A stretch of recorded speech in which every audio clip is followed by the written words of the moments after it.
au-dessus de tout nom, par lequel nous sommes sauvés. Si nous sommes dans la détresse, par ce nom, nous sommes délivrés.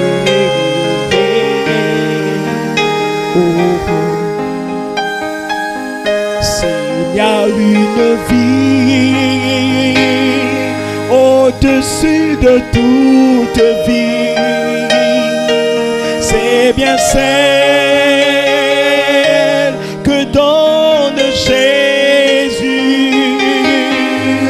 Il a dit, je suis le chemin, la vérité et la vie. Oh. Ce beau nom, c'est le nom d'Élohim, merveilleux nom,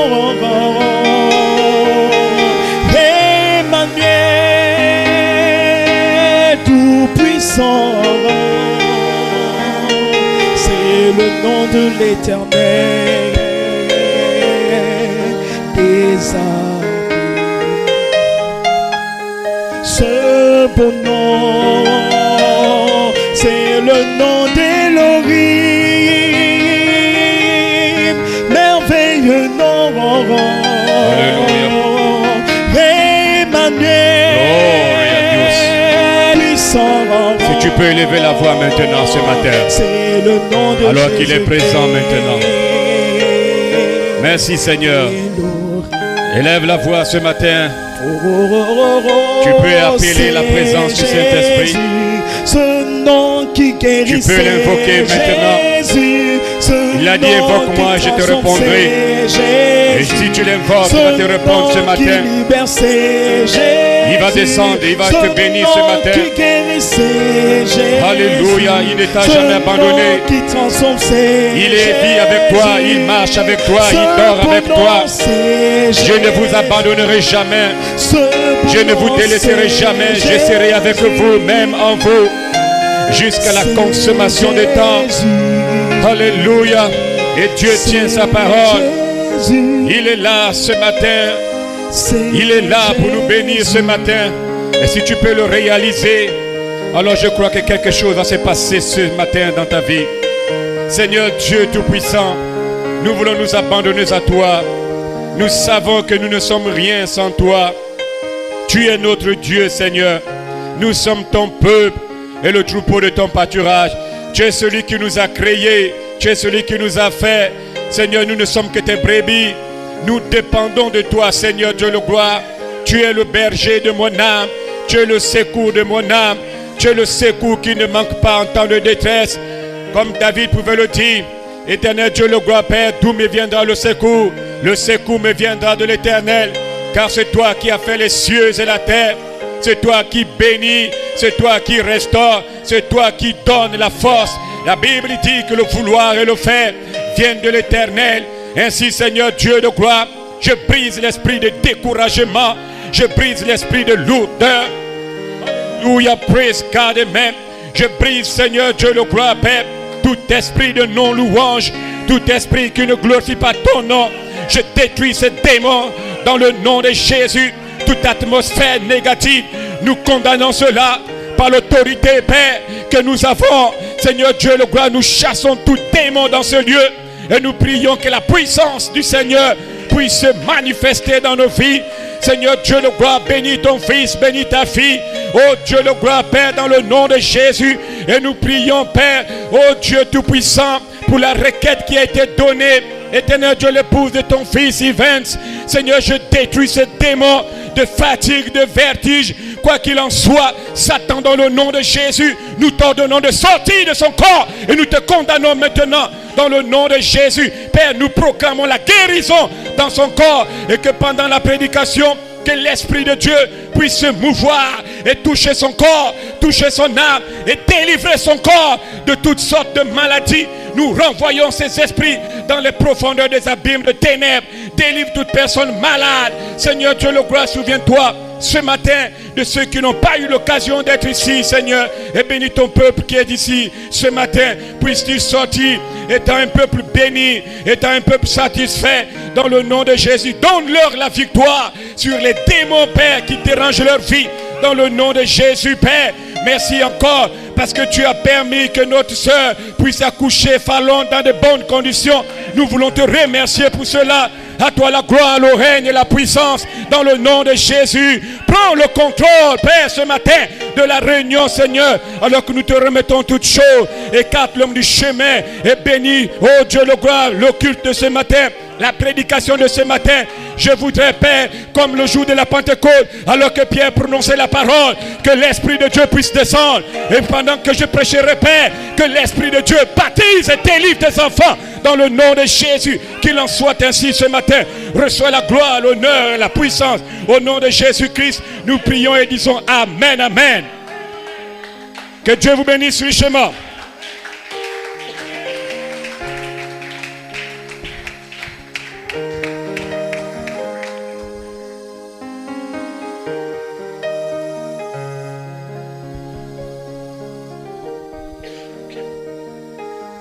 Jean 6, à partir du verset 40.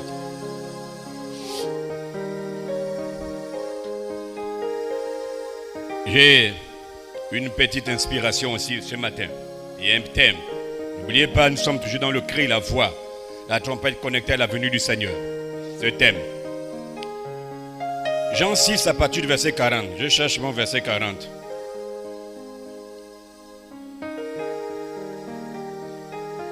La volonté de mon Père, je prends le verset 40 directement, vous pouvez lire à la maison. C'est que quiconque voit le Fils et croit en lui ait la vie éternelle et je le ressusciterai au dernier jour. Que Dieu ajoute de bénédiction à la lecture de sa parole. Vous pouvez vous asseoir.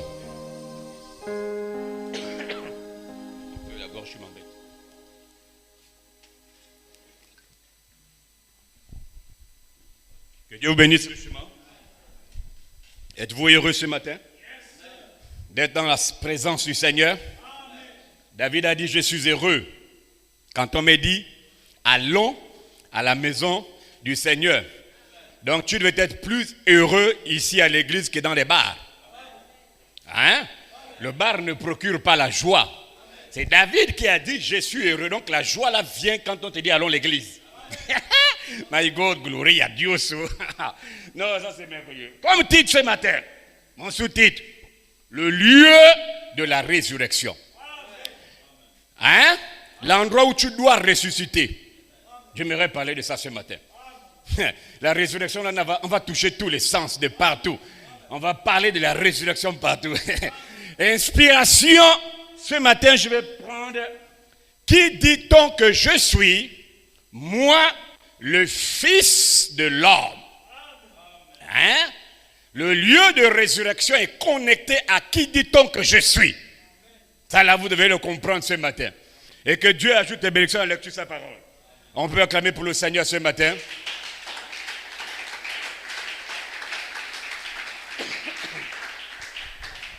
Voilà.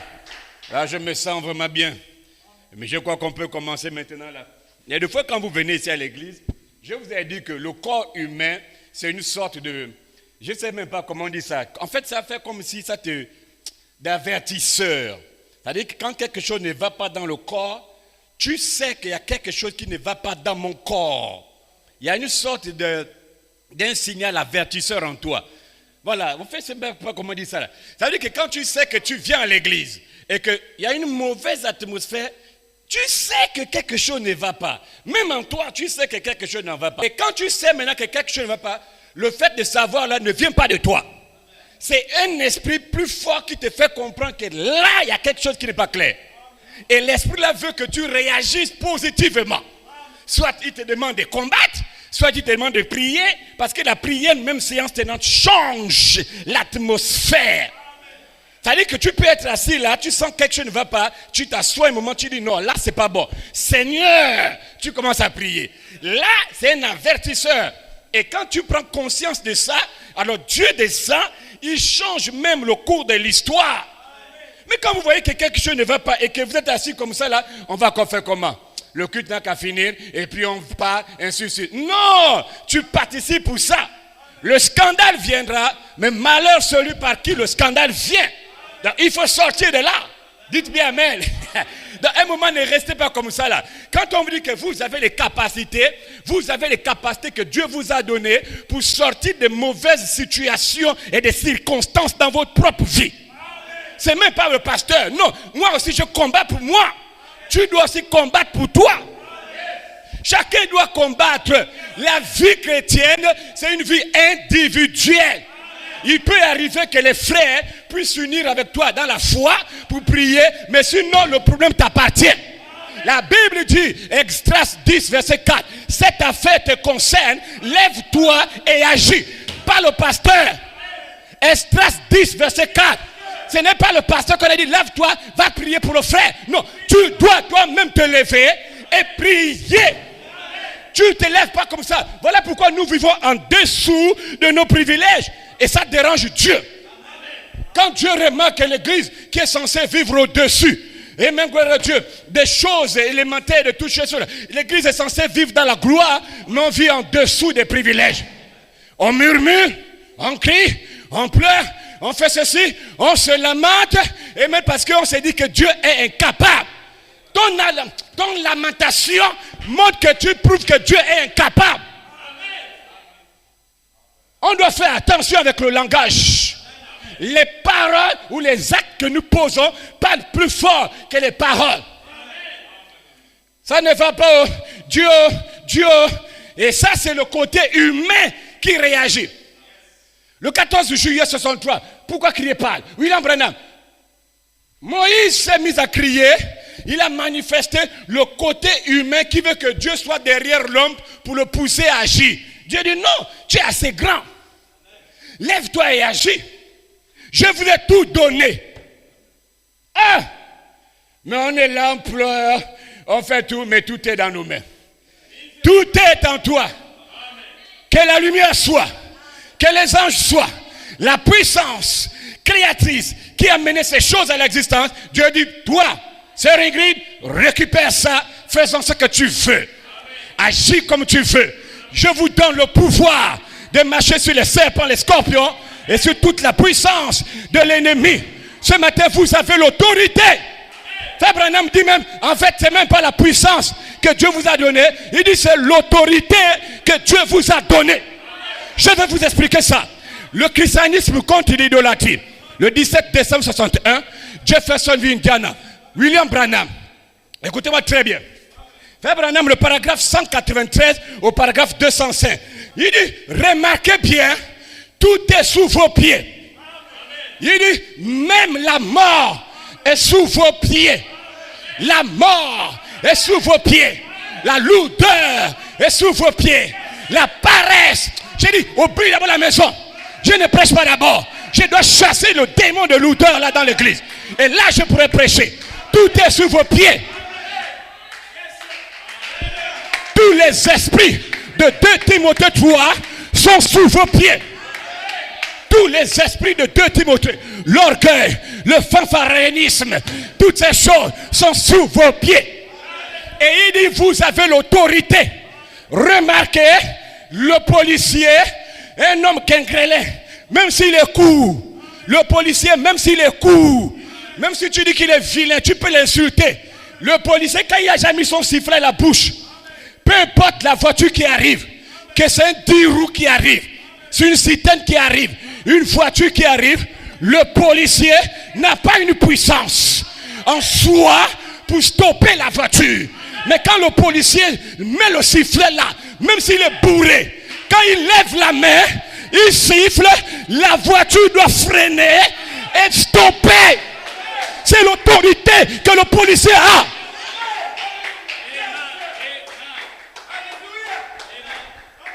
Le policier, quand il lève la main, ce n'est pas la puissance qui sort de la main et qui bloque la voiture. C'est un homme comme toi et moi. En soi, lui, il est faible. La voiture, le tamponne, il meurt sur le champ. Mais qu'est-ce qui fait que tous les conducteurs, quand le policier lève la main, le conducteur freine. Qu'est-ce qui fait freiner la voiture? Hein? Le policier est debout, mais la voiture freine. Le policier dit, garde là. Un fâché, un vantard. Il sait quelque chose. Le conducteur s'arrête, ce n'est pas à cause de la taille du policier. Le conducteur s'arrête parce que le policier a quelque chose que le conducteur a remarqué. Vous savez c'est quoi? L'uniforme que le policier porte. L'uniforme émane des services secrets qui appliquent la loi dans le pays. Et quand il regarde la tenue du policier, le conducteur stoppe. Pourquoi? Il regarde derrière le policier, tout le pouvoir municipal est derrière le policier.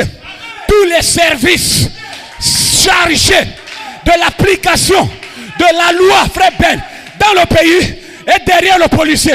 Le chauffeur reconnaît ça. Le chauffeur regarde la tenue. C'est ce que représente l'uniforme du policier. Je fais amen.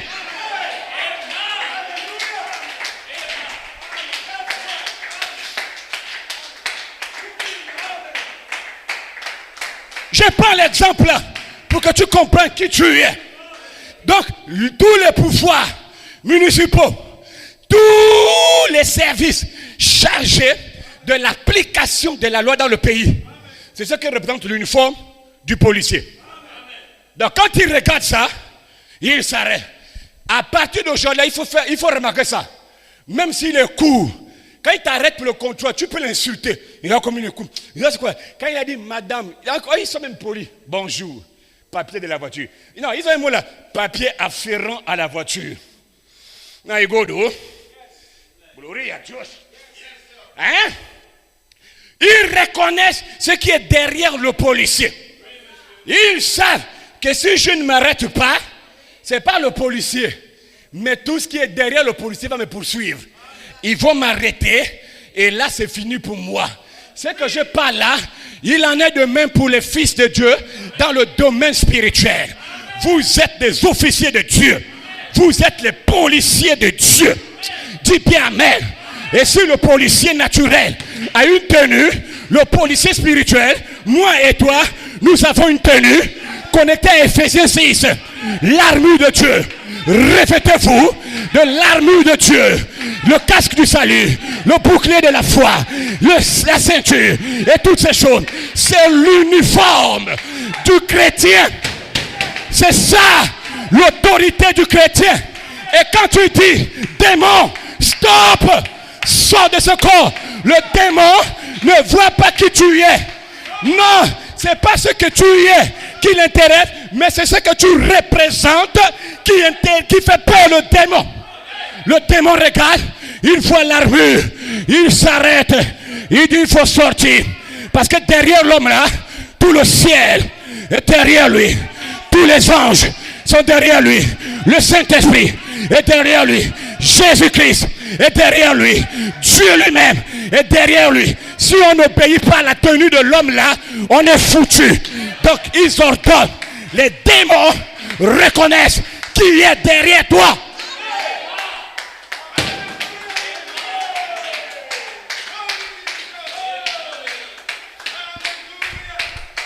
Alléluia. Alléluia. Glorie à Dieu. Glorie à Dieu. Alléluia. L'armure de Dieu, c'est Jésus-Christ. L'armure de Dieu, c'est le vrai baptême. C'est qui est écrit, hein, le paragraphe, la brochure que je vous ai donnée. C'est le vrai baptême du Saint-Esprit, venant tout droit du trône. Et même gloire à Dieu. Vous êtes enrôlés dans l'armée.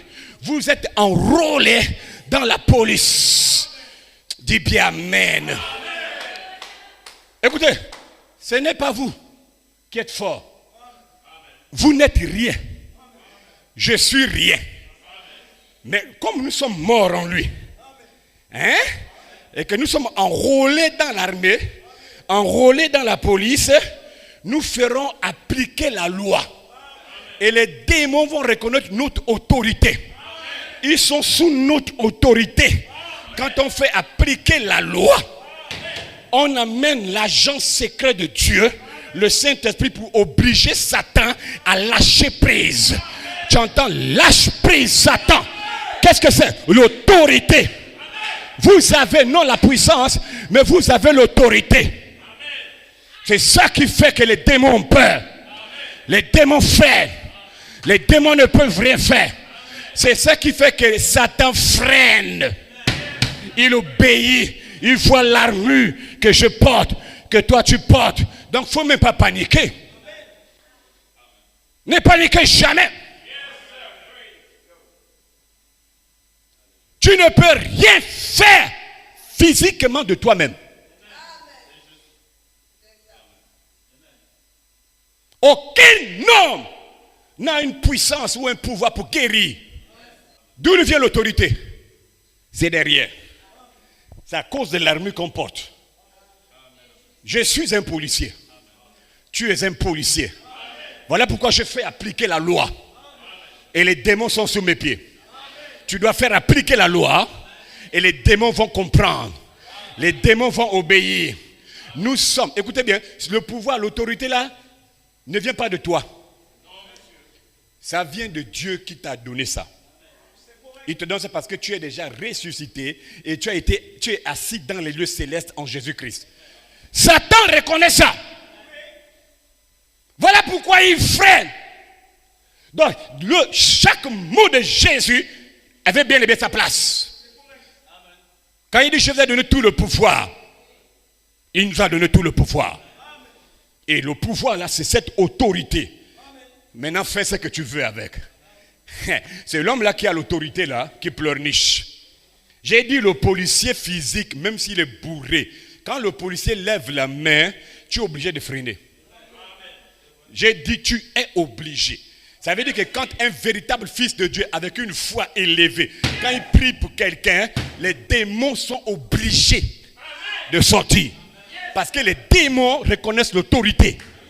S'ils ne sortent pas, ils auront des problèmes. Donc ne paniquez jamais. Soyez toujours des gens courageux.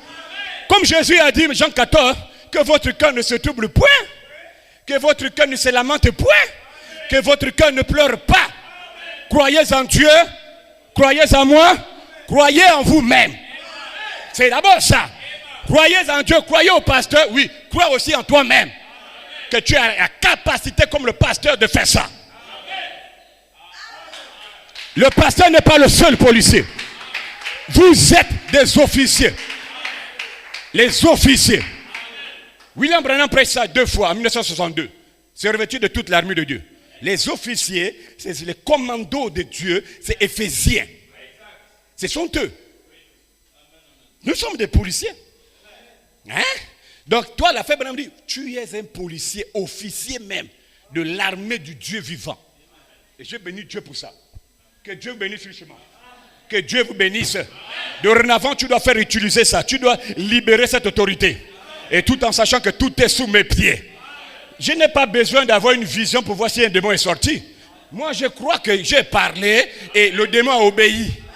Moi, ce n'est pas que je dois avoir une vision. Seigneur, donne-moi la vision pour savoir est-ce que le démon est... Non! Je sais avec l'armure que j'ai, quand j'ai parlé, tous les démons vus derrière moi, le ciel. Le ciel. Et ce sont eux. Frère Branham dit, le 22 avril 62, la résurrection de l'arbre, c'est le Saint-Esprit qui amène Satan à obéir à ta parole. Le Saint-Esprit dit à Satan, tu as entendu ce qu'il a dit? Il dit, sors, libère. Libère. Et Satan plie bagage, il sort. Toi, tu es là seulement comme ça. Là, tu as seulement parlé. Hein. Tout ce qui se passe dans le domaine, là, ce n'est pas ton problème. Mon problème, je dois prononcer la parole. L'Esprit de Dieu veille sur cette parole qui est sortie de ma bouche. Que Dieu vous bénisse richement. Maintenant, je peux revenir sur mon message. Est-ce que c'est clair maintenant? Là, j'espère que tu es déjà disposé. Amen. Maintenant, je crois que même pendant la prédication, tu peux détruire même la lourdeur et toutes ces choses. Seigneur, je veux être en feu. Je veux être en feu, Seigneur. Donne-moi le feu, la flamme. Donne-moi le feu. Je veux vraiment combattre pour ma position. Je suis un Caleb. Que Dieu vous bénisse richement. Que Dieu vous bénisse. Merci Seigneur. Et que Dieu vous bénisse encore. J'aime cela. Voilà. Donc c'est un sujet capital. La résurrection, ce n'est pas la blague.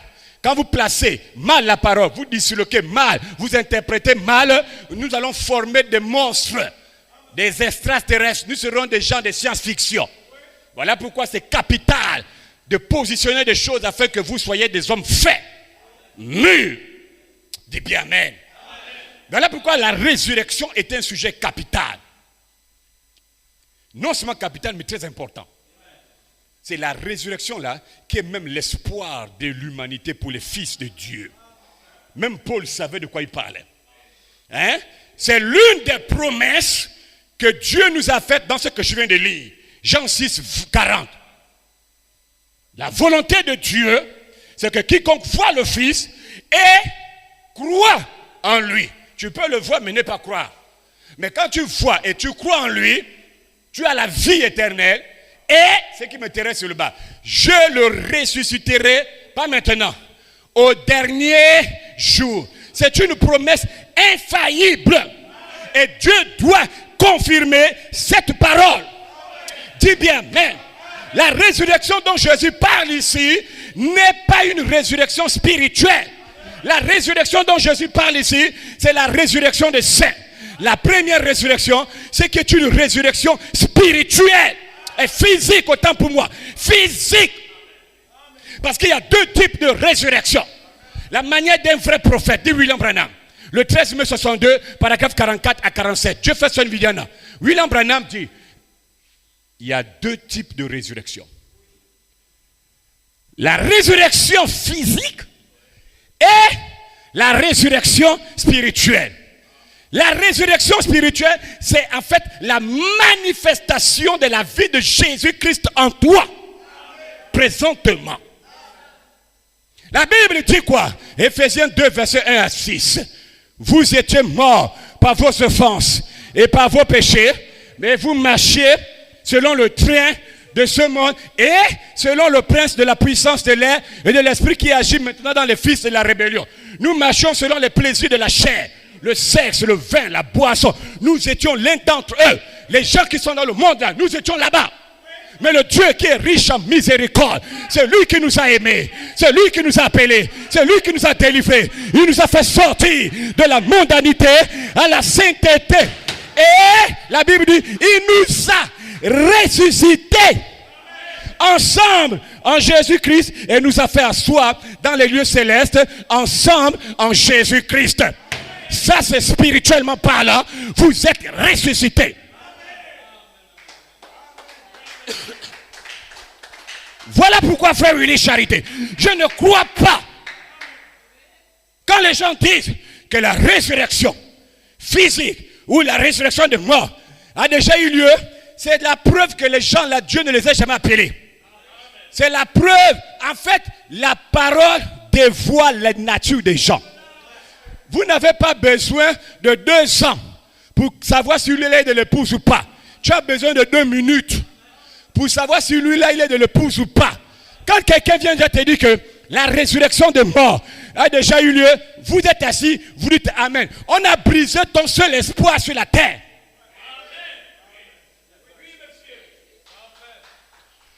La résurrection a déjà eu lieu, ça veut dire qu'on ne doit plus avoir une guérison sur la terre. Parce que la guérison, c'est le type de la résurrection. Si la résurrection physique a déjà eu lieu, on est mort. Ce n'est qu'une bande de démons rétrogrades, irrégénérables. Dieu est tellement merveilleux, il montre aux gens que lui, là, je ne l'ai jamais appelé. C'est des gens qui savent qu'ils ne sont jamais sauvés. Les morts sont ressuscités. Je ne sais pas s'il a déjà vu son grand-père un jour. Ou bien dans quel monde il a vu les gens ressuscités. Les morts sont ressuscités. Et ils savent ça parce qu'ils ne peuvent pas aller au-delà. La résurrection des morts physiques est connectée à la venue physique et visible du corps terrestre glorifié.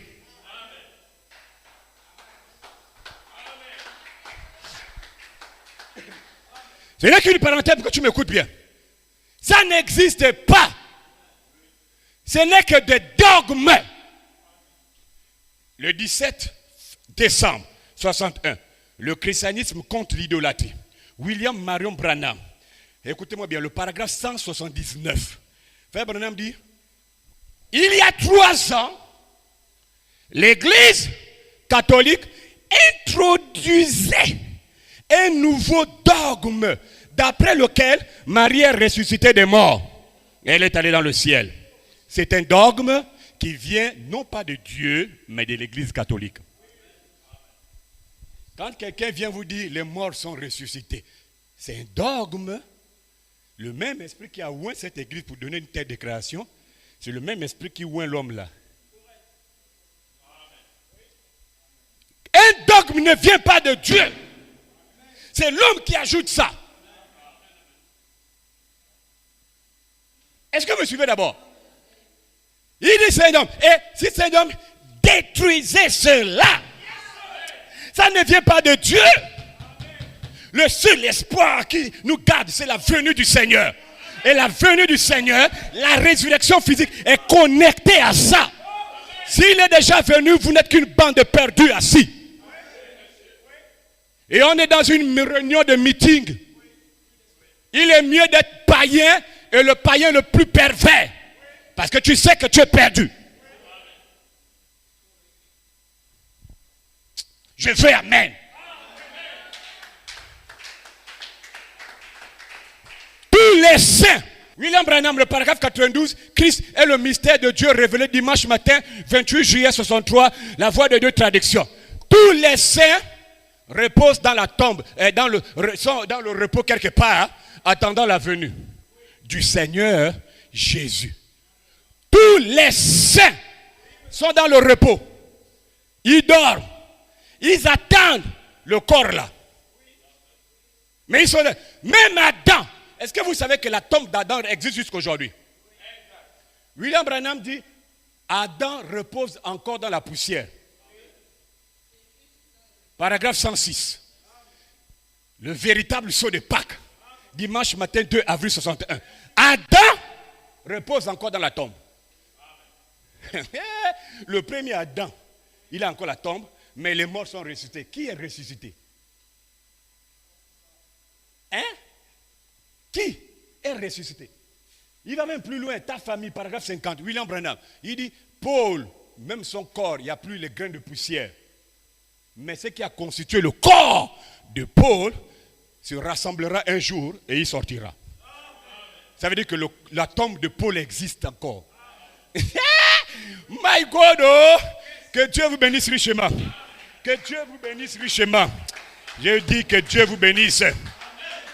Voilà pourquoi vous devez avoir les yeux fixés sur la venue là.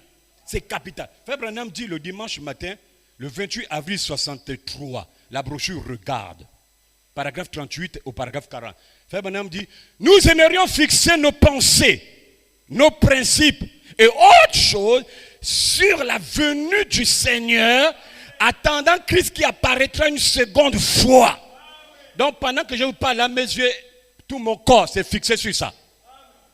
C'est sur la venue là que c'est fixé. Même lui-même, William Branham, le paragraphe 203, la même brochure Regarde. Frère Branham dit, j'attends la venue du Seigneur, l'adorable Seigneur Jésus, celui que j'ai aimé et à qui j'ai donné toute ma vie. En étant un jeune homme, j'attends toujours cette venue et je crois qu'il viendra. Point. Je veux amen. Et je vous parle, la tombe du prophète existe encore. Jusqu'à aujourd'hui. Il attend cette venue. Il attend ce corps. Je fais amen. Tous les saints sont dans le tombeau. Ils attendent cela. Dis bien amen. Dis amen. Et toutes les pouces veillent sur ça. William Branham, la même brochure Regarde, le paragraphe 219 et 258. Il dit, l'épouse entière dans le monde entier veille sur ça.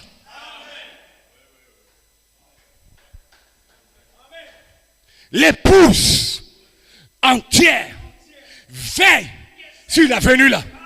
Veille sur ça. Les morts sont ressuscités. L'épouse veille sur ça. Cette montre que l'homme là n'est pas de l'épouse. L'épouse veille sur ces choses.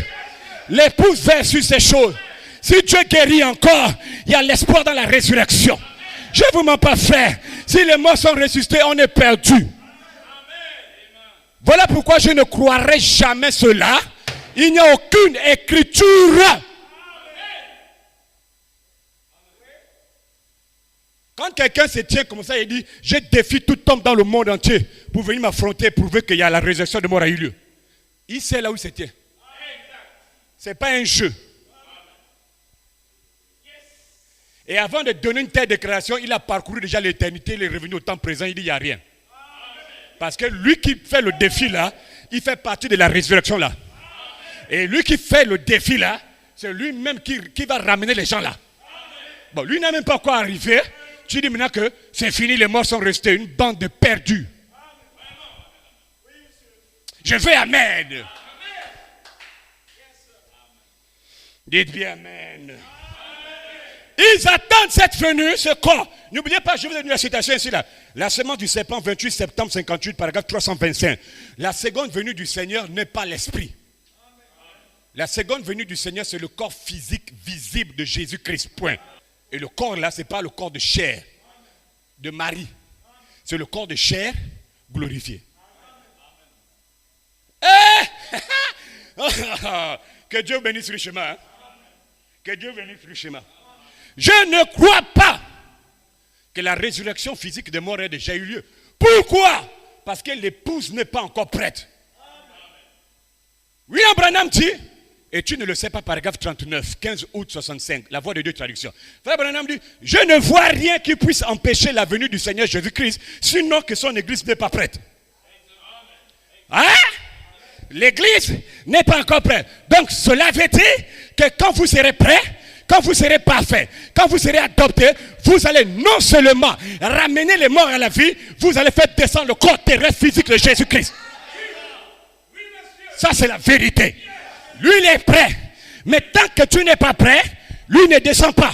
Donc même la venue de ce corps glorifié est conditionnée par toi. Tant que tu n'es pas arrivé à la perfection, Dieu ne descend pas. Et les morts ne ressuscitent pas. Je fais amen. Ou je jette le micro et on part.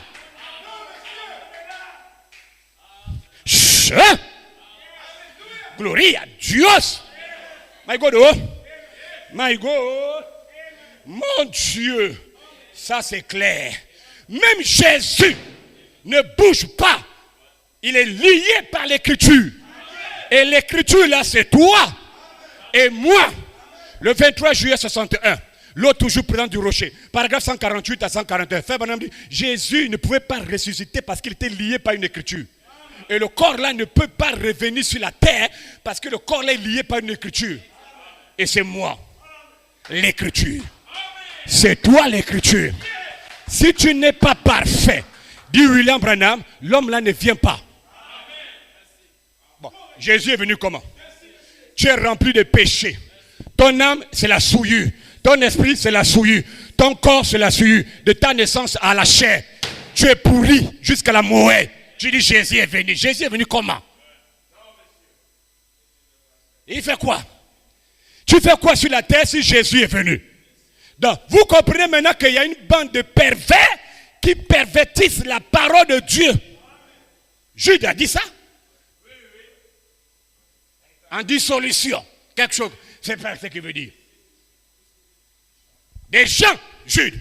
Des gens, écoutez bien Jude. Les gens, il n'y a qu'un seul chapitre dans Jude. Les gens dont la condamnation a été écrite depuis longtemps.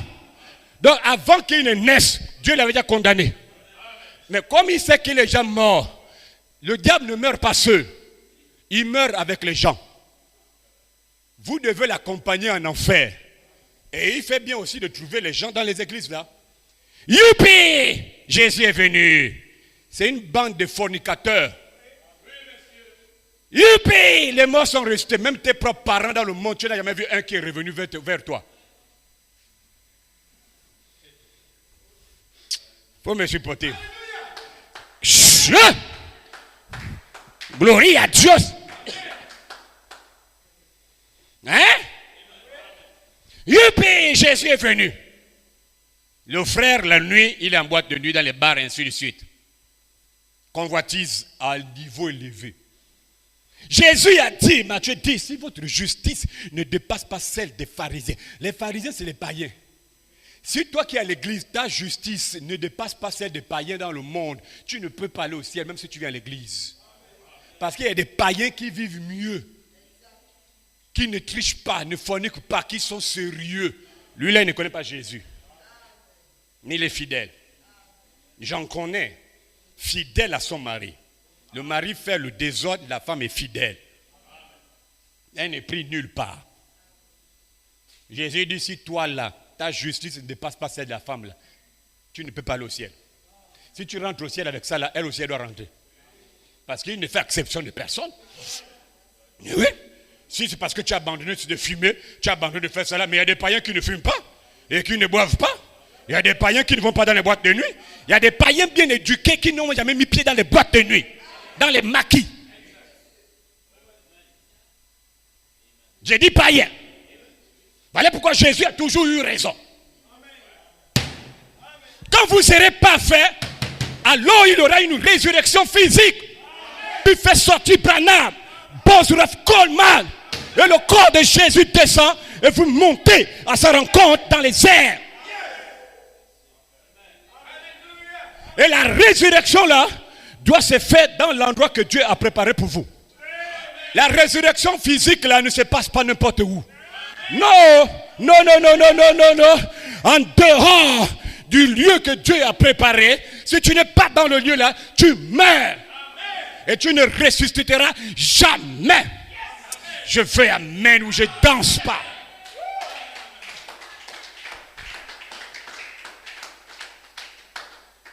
Je prends l'exemple dans l'Ancien Testament pour ramener ici là, pour que tu comprennes. Le mercredi soir 19 janvier 55, Chicago, Illinois, William Branham prêche Josué, ce vaillant guerrier. Ah, c'est un bon titre. Un vaillant guerrier. Et vous êtes aussi des vaillants. Guerriers. Paragraphe 5. Paragraphe 8. Du paragraphe 5 au paragraphe 8. William Branham. Les enfants d'Israël, dans le désert, leur voyage était un voyage à 3 phases. 3 étapes. Hein? 3 étapes que les enfants d'Israël ont fait. Tout le temps qu'ils ont fait là, il y a eu 3 étapes. La première, premièrement, c'est quand ils ont occupé leur position en Égypte. Il dit la première étape, c'était l'Égypte. Deuxièmement, le désert. Est-ce que vous dites amen? Troisièmement, la terre promise. Les 3 voyages. Dans chaque étape du voyage, il y a eu beaucoup de croyants qui sont morts dans les différentes étapes là. En Égypte, les patriarches sont morts en Égypte. Tous les patriarches sont morts en Égypte. Beaucoup de croyants sont morts en Égypte. Le seul corps qui est sorti de l'Égypte, quand ils sont sortis de l'Égypte, tout le peuple là, c'est le corps de Joseph. Mais le reste est resté en Égypte. Ils sont morts et ont été enterrés en Égypte. Et frère Branham continue. Voilà pourquoi il y aura une résurrection là-bas en Égypte. Je vais amen d'abord. Il y aura une résurrection en Égypte. Il dit dans la deuxième étape, dans le désert, beaucoup des hommes justes sont morts dans le désert, sœur Ingrid. Myriam est morte et enterrée dans le désert. Ara est mort et enterré dans le désert, virgule. Beaucoup d'entre eux moururent et furent enterrés dans le désert. Et alors, il y aura une autre résurrection là dans le désert. Gloria, oh, my God, oh. Ça, c'est les vraies résurrections d'abord physiques. Troisièmement, il y aura une résurrection à la terre promise. Beaucoup aussi, quand ils sont rentrés, ils sont morts et enterrés là-bas. Et ces 3 étapes représentent l'âge de Luther. La justification avec Luther. La sanctification, Wesley. C'est pas moi, tout ça c'est Frère Branham, le paragraphe. Et le baptême du Saint-Esprit. Avec qui c'est? Les pentecôtistes. Donc, beaucoup des fils de Dieu sont morts dans la justification, la sanctification, dans le baptême du Saint-Esprit. Beaucoup sont morts là-bas. Et comme ils sont morts, ils ont été enterrés dans la justification, la sanctification, même dans le baptême du Saint-Esprit. Beaucoup. Et quand l'appel retentira, ils seront là, dans leur lieu de résurrection. Ils savaient qui Jésus était à leur époque. Qui Jésus était. Et voilà pourquoi Jésus a dit, qui dit-on que je suis? Moi, le Fils de l'homme. Et même gloire à Dieu. Cela veut dire que la révélation du Fils de l'homme, la révélation du Fils de l'homme vous montre le lieu où vous serez enterrés et où vous ressusciterez.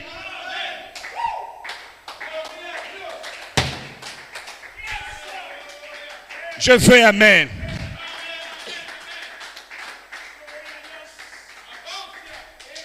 Vous devez savoir ce matin qui est le Fils de l'homme.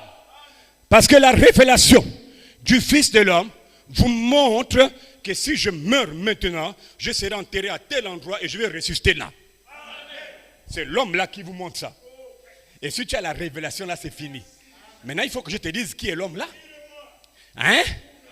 Qui est le Fils de l'homme? Parce que ça, il le savait. Frère Branham a prêché 3 fois la brochure là. Christ, identifié au travers de toutes les générations. Dans toutes les générations, c'était Christ, mais avec une révélation différente. Mais c'est Christ, le Fils de l'homme, dans une autre révélation. Hein? Christ est révélé, est identifié au travers de tous les âges. Allez-y, lisez ça. C'est les 3 brochures sont en 64. Le 17 juin 64, le 9 avril 64, et l'autre aussi, le 15 avril, c'est quelque chose 64. Voilà. Vous avez les 3 brochures. Que Dieu vous bénisse richement. Qui dit-on que je suis? Numéro 1. Qui est le Fils de l'homme? William Branham. Le lieu d'adoration auquel Dieu a pourvu. Dimanche 25 avril 1965. Los Angeles, Californie. Paragraphe 138 à 146, Shekinah Publication. Le Fils de l'homme, c'est le ministère de Jésus-Christ lui-même. Et il continue. Et l'Église est passée par la justification avec Luther, la sanctification avec Wesley, le baptême du Saint-Esprit, les pentecôtistes. Elle continuera, elle grandira jusqu'à la perfection du Fils de l'homme, là où l'époux et l'épouse seront la même personne. Dieu sera tellement manifesté dans son épouse, dans son église, que les deux seront un. Les deux seront le même. Ils sont un. Maintenant, voyez-vous où nous en sommes. Fin de citation. Le Fils de l'homme, c'est le ministère de Jésus-Christ. Le ministère de Jésus-Christ est le ministère de l'épouse, qui est la même personne. William Branham, gloire à Dieu, Frère Coleman, le 8 mai 2011, Frère Coleman dit, le ministère de l'épouse sera l'apparition de Jésus-Christ, la voix de l'archange, la même personne, le Fils de l'homme dans l'épouse. Je fais amen ou je jette le micro. Tu dois savoir qui est le Fils de l'homme.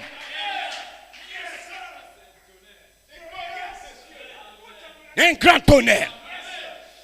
Je dis amen. Hein?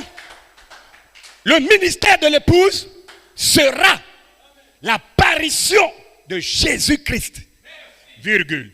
La voix de l'archange, virgule. La même personne, virgule. Le Fils de l'homme lui-même dans l'épouse.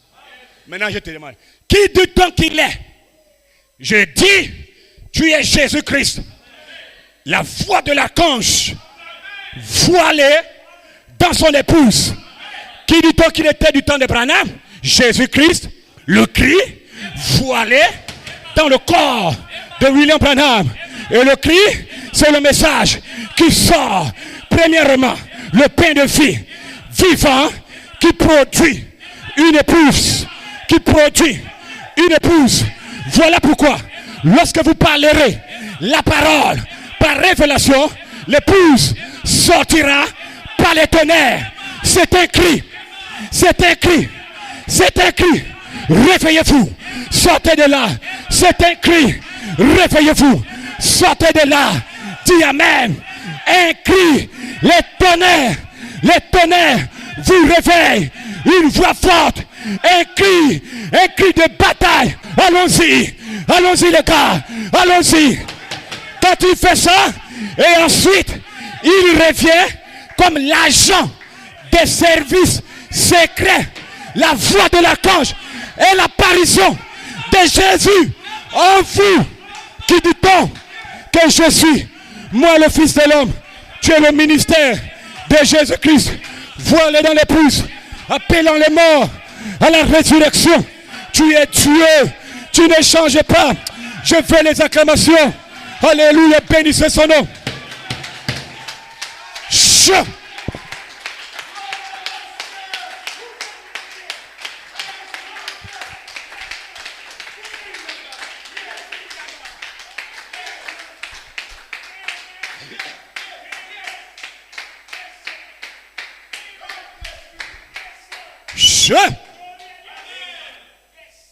My God, oh, le Fils de l'homme.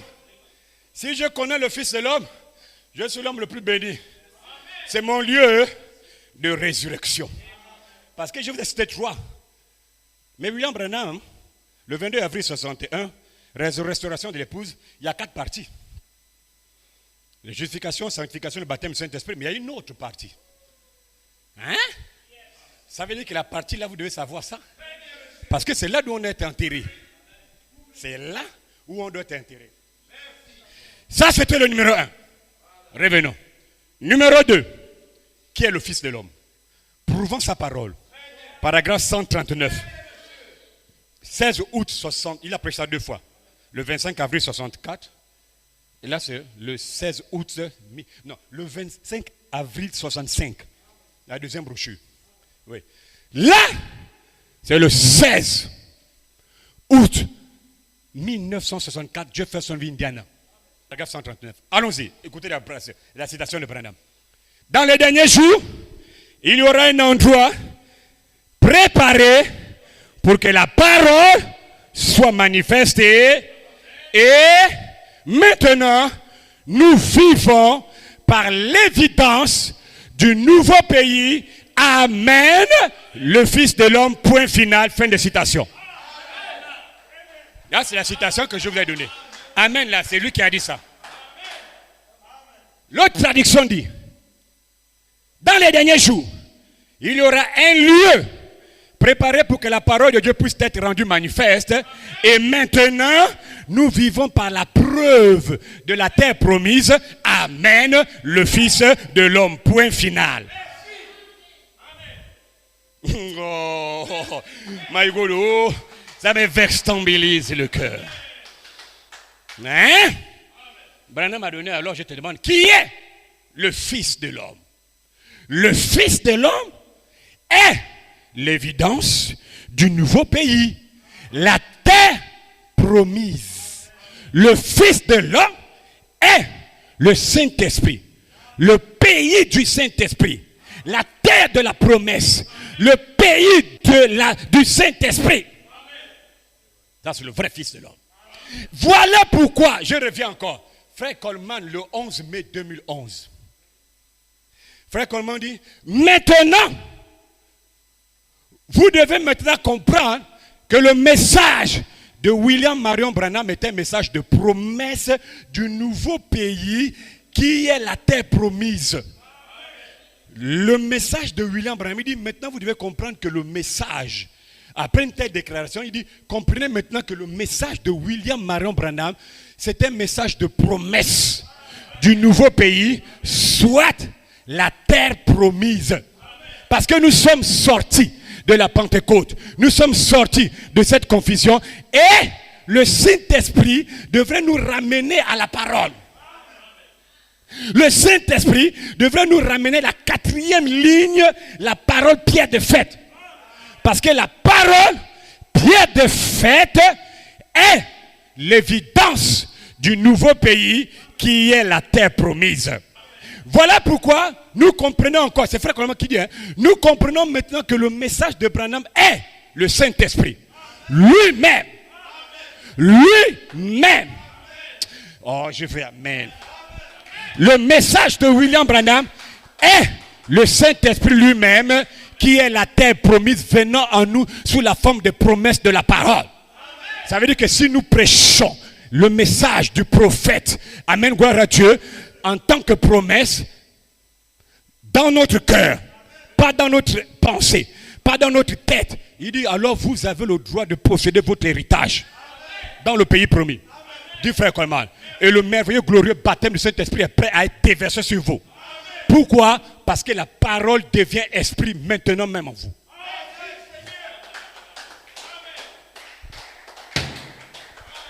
Que Dieu vous bénisse richement. Voilà pourquoi je crois que Frère Coleman a toujours eu une révélation du Fils de l'homme d'Abraham. Frère Coleman a toujours eu une révélation du Fils de l'homme voilé dans la chair de William Branham, libérant le Saint-Esprit sous la forme de la parole. Et voilà pourquoi Frère Coleman, sachant cela, il a prêché l'évidence du nouveau pays. Oh, je vais amen. Frère Coleman, sachant cela, il a prêché les promesses de la parole. Et Frère Coleman a toujours vécu dans l'évidence du nouveau pays. Depuis le 9 avril 1960. Il est dedans. Depuis le 9 avril. Silence. Vous me regardez. Qui est le Fils de l'homme? Numéro 3. Prouvant sa parole. Paragraphe 222, 16 août 64. Le Fils de l'homme, c'est la parole. Point.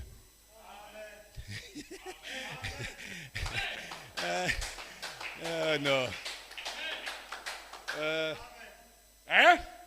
Le Fils de l'homme, c'est la parole. Cela veut dire que ce matin, nous serons enterrés dans la parole. La parole pierre de fête. Parce que la parole pierre de fête, c'est l'évidence du nouveau pays qui est la terre promise. Nous serons enterrés dans la voie de l'archange. C'est notre Macpéla. C'est notre lieu de résurrection. Voilà pourquoi William Branham, écoutez-moi très bien. Mon Rédempteur est vivant le 10 avril 55. William Branham. Ça, c'est Branham qui prêche. Paragraphe 119 au paragraphe 98. Shekinah publication. Numéro 2. Palace Rocher, 12 mai 53. Jonesboro, Arizona. Paragraphe 29 au paragraphe 24 au paragraphe 29. Frère Branham déclare. Écoutez bien. Dans les deux brochures, il vous relate c'est quoi le lieu de résurrection en ce temps-là. Et il vous parle de Macpéla. Il n'a pas inventé, c'est dans la Bible. Il n'a pas inventé. Et quand vous allez lire cela, vous allez comprendre c'est quoi Macpéla. Frère Branham dit, Macpéla, c'était le lieu de résurrection que Dieu lui-même avait réservé en ce temps-là. Et la plupart des saints ont été enterrés dans ce lieu-là. L'un d'eux, c'était Job. Et le lieu qu'on appelle Macpéla, là, c'est dans la terre promise qui était la Palestine. Frère Branham dit c'était en Palestine. Job, quand il est mort, il a dit à ses enfants, venez ici, enterrez-moi là. Il a choisi le lieu là. C'était son terrain. Il a payé. Les années plus tard, Abraham vient. C'est la descendance. Il sait que l'arrière-arrière-grand-père était mort et était enterré là. Il arrive, sa femme Sarah était âgée et Sarah est morte. Genèse 23. Abraham est parti, il a dit aux gens du quartier, je veux la place là. Frère Branham dit, il savait pourquoi il cherchait l'endroit là. En tant que prophète, ils avaient une révélation que la résurrection aurait lieu là. Les gens du quartier ont dit que tu es un bon frère. Enterre ta femme là où tu veux, on ne peut pas te refuser. Il dit jamais, donne-moi le prix. Il a racheté la terre. Là où il achète la terre là, c'est la tombe de Job. Job est enterré là. Il prend Sarah, il enterre là. Genèse 25, Abraham lui-même, il meurt. La Bible dit, Isaac et Ismaël ont enterré leur père à Macpéla. Le même endroit. Dis bien amen. Plus tard, Isaac est mort. Genèse 49, verset 31, la Bible dit, Isaac meurt en Genèse 35. Genèse 49, verset 31, la Bible dit, Isaac a été enterré à Macpéla. Il a été enterré là. Plus tard, le fils d'Isaac, Jacob, arrive. Il dit, Joseph, viens ici. Mets ta main là où l'ange m'a frappé. Jure que si je meurs ici en Égypte, tu amènes mon corps là où mes parents étaient enterrés. Jure-le-moi. Joseph a juré. Et quand Jacob est mort, Genèse 49, verset 29 à 33, on a amené le corps de Jacob. Où c'est? À Macpéla. Genèse 50, Joseph s'apprête à mourir. 24, 26. Allez-y, lis. Il assemble tout le monde. Je vais mourir, mais je vous prophétise. Dieu vous visitera. Et Dieu vous fera sortir. Quand vous sortirez de ce pays, vous allez récupérer mes os. Ne laissez pas mes os ici en Égypte. Amenez mes os là où mes parents étaient enterrés. Et quand ils sont sortis, ils ont pris la tombe. Même Joseph savait que le corps là ne devait pas être poussière. Les os seulement pouvaient retrouver les os. On a pris les os de Joseph, on a mis sur les épaules, on a mené jusqu'à le lieu de résurrection. Et on a enterré Joseph à cet endroit-là. Pourquoi tout le monde cherchait à être enterré là-bas? Pourquoi? Ils avaient une révélation. Maintenant, je vais plus loin. Avant tous les autres, le premier homme que Dieu a créé, Adam, quand il est arrivé à la fin de sa vie, j'ai dit ça, je vais vous le dire. Quand il est arrivé à la fin de sa vie, Adam, âgé de 930 ans, il appelle ses enfants. Dieu, à cause du péché, avait chassé Adam. Adam n'était plus en Égypte. Adam est erré. Il est parti jusqu'à Jérusalem. Et il a vécu à Jérusalem. Adam s'est assis. Il a établi, il a fait sa famille à Jérusalem. Quand le jour d'Adam était arrivé pour mourir, il rassemble ses enfants. Il dit, je m'apprête à mourir. Je sais que vous n'allez pas me comprendre ce que je vais vous dire. Mais il y a un homme qui viendra. Je veux que vous m'enterrez à un endroit, à la montagne qui est là-bas. Adam montre à ses enfants, enterrez-moi à cette montagne. Papa, quelle montagne? Là-bas. Là-bas. Venez, avant qu'il ne meure, je veux que ma tombe soit là. Aïe, aïe, aïe. C'est le premier Adam qui parlait. Il avait une révélation venant du Père que le second Adam descendrait sur la terre. Adam a dit, enterrez-moi là. William Branham, le véritable saut de Pâques, dimanche matin, 2 avril 1961, paragraphe 105. Paragraphe 105, Shekinah publication. Adam est mort à Jérusalem. Il a été enterré à Golgotha.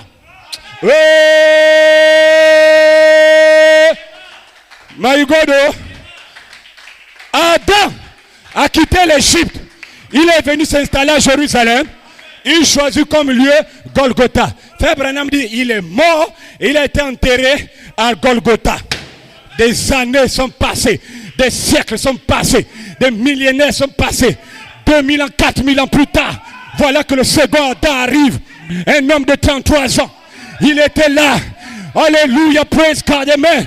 Alléluia. Le premier Adam avait une révélation que quand il viendra, il va me trouver là. Et voilà que le second Adam arrive.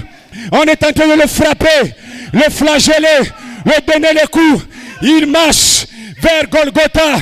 Alléluia, praise God. On met la tombe. On est en train d'arranger les croix de Jésus. Et les deux autres bandits. Amen, gloire à Dieu. Quand on crucifie Jésus, on le place carrément là. En dessous, il y a la tombe du premier Adam.